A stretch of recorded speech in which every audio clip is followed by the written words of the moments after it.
Welcome to my channel Sell a Buzz. In May 1964, a TV show called A Quiet Attic showed one of the scariest dramas ever on American TV.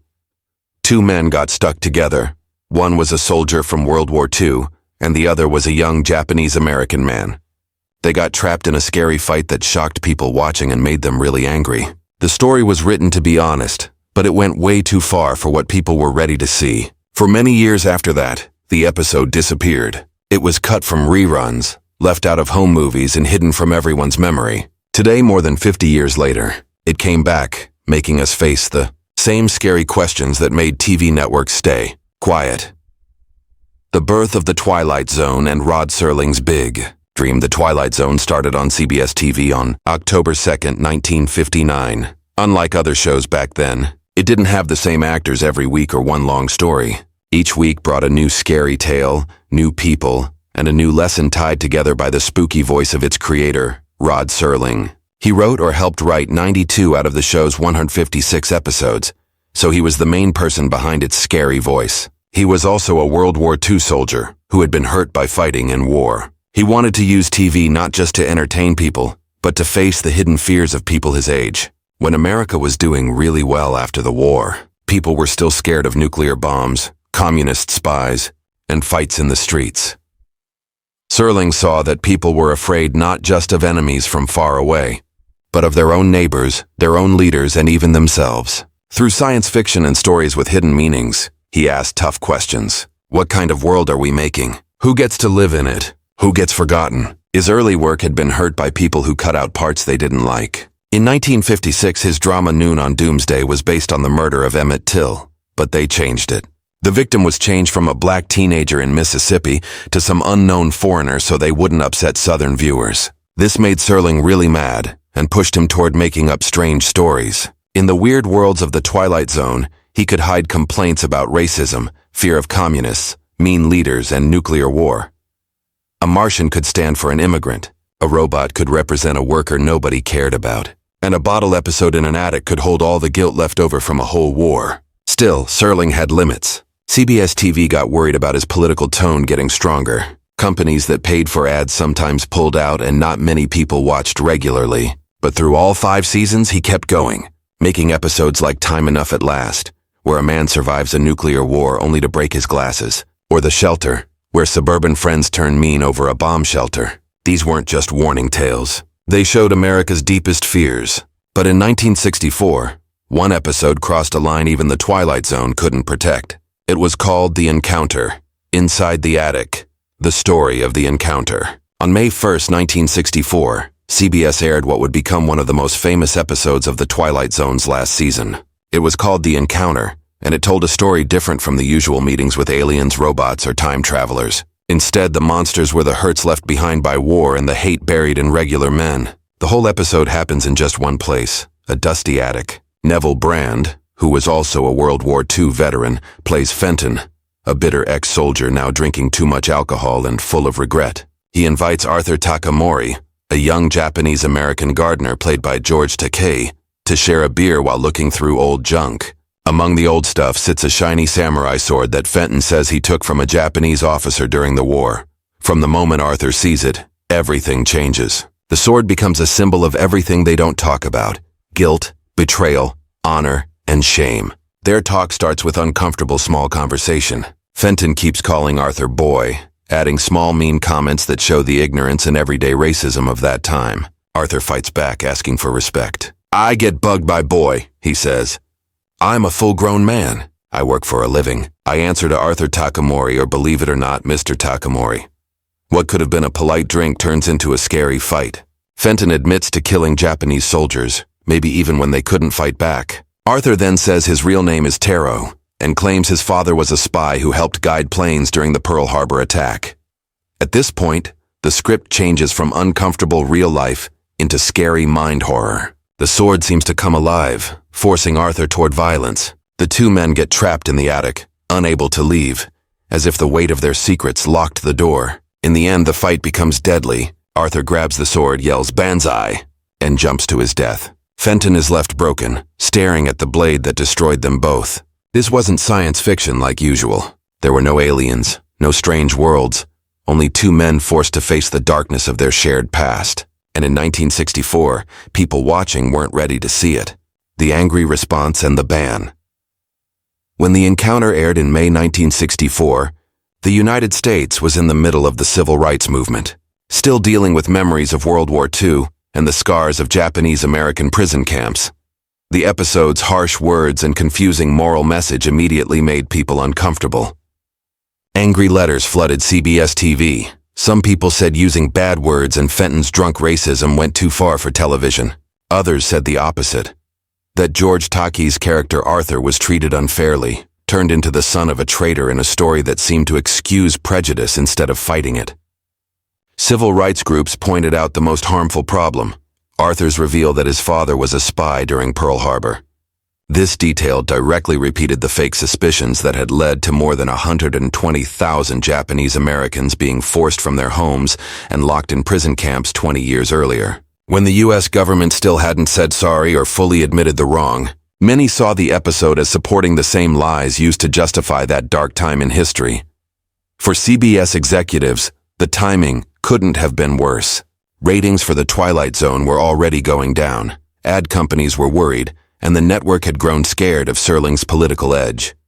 The Encounter became the final straw. Unlike other controversial episodes that quietly went into reruns, this one was pulled completely. It didn't air again in reruns, was left out of rerun packages, and was kept off early VHS and DVD releases. For decades, it was like the episode never existed. Even George Takei, who used his family's real experiences in prison camps to shape his acting, rarely talked about the episode in public. The shame of how people reacted stuck around. Only fuzzy bootlegs and rumors kept its memory alive among die-hard fans. For most viewers, The Encounter was the lost Twilight Zone episode, talked about in whispers but never seen.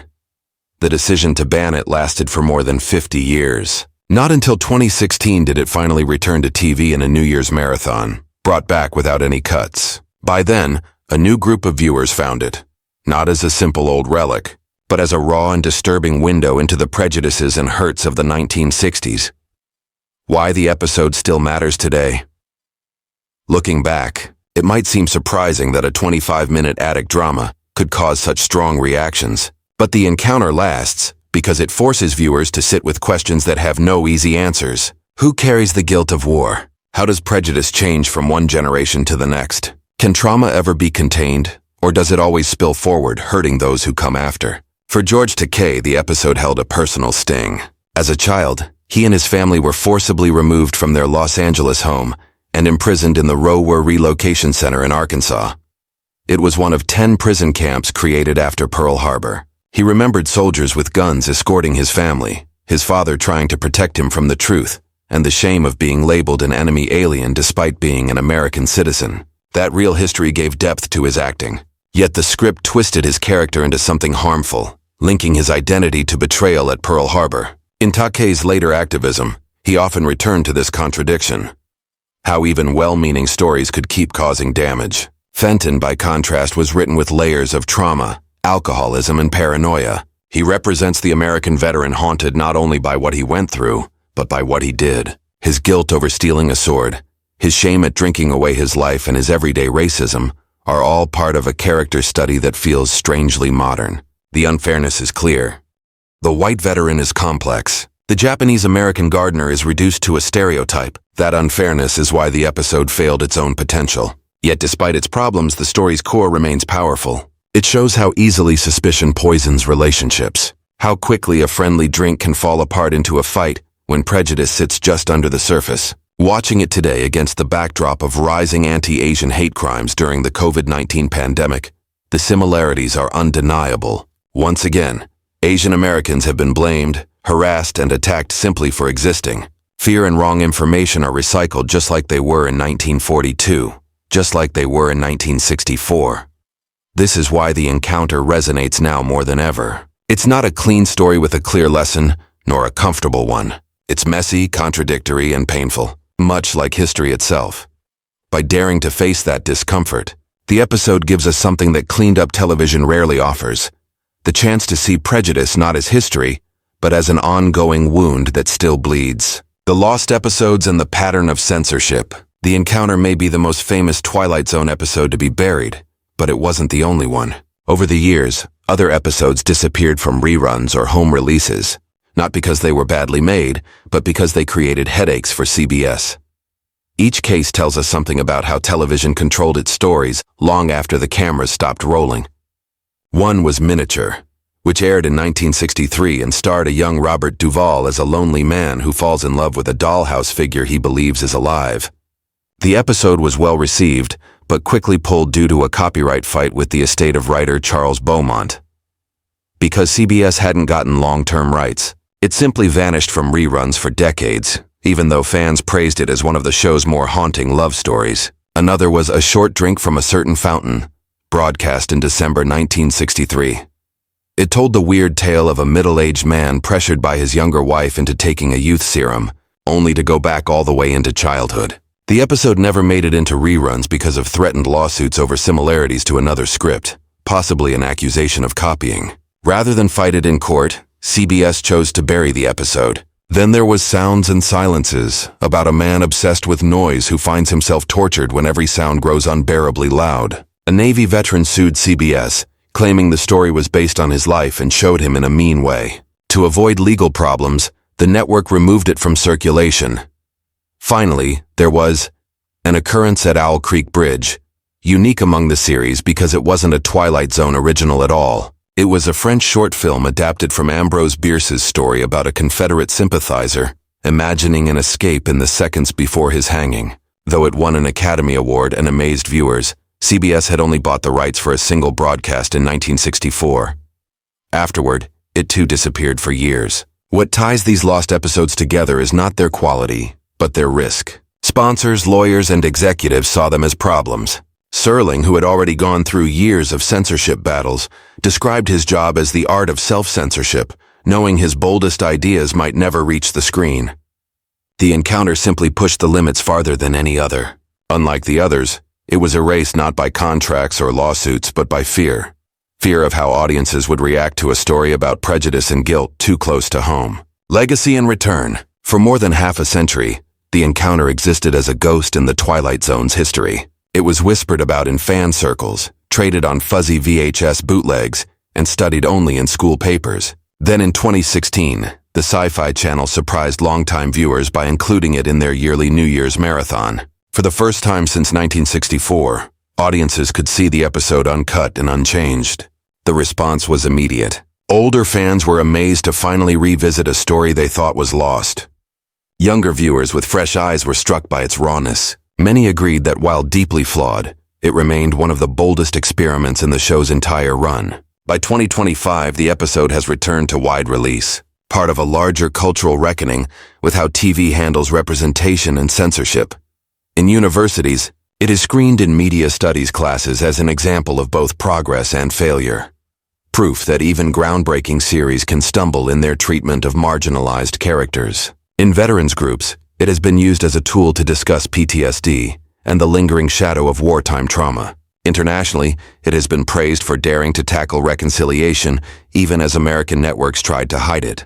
Rod Serling himself never lived to see this comeback. He died in 1975 at just 50 years old, leaving behind a legacy as one of television's most fearless writers. But his fingerprints remain all over the encounter. The episode captures his relentless desire to confront prejudice, his use of stories with hidden meanings to slip past censors, and his willingness to risk controversy in pursuit of truth. That it was buried for so long is tragic. That it has returned, forcing us once again to face the demons Serling wanted us to see, is its redemption. After 55 years in the shadows, the encounter has finally stepped back into the light. But its story raises questions that still haunt us today. Do you think the network was right to pull the episode? Or should audiences have been allowed to decide for themselves? Share your thoughts below and don't forget to like, comment, and subscribe for more deep dives into the episodes that dared to push boundaries.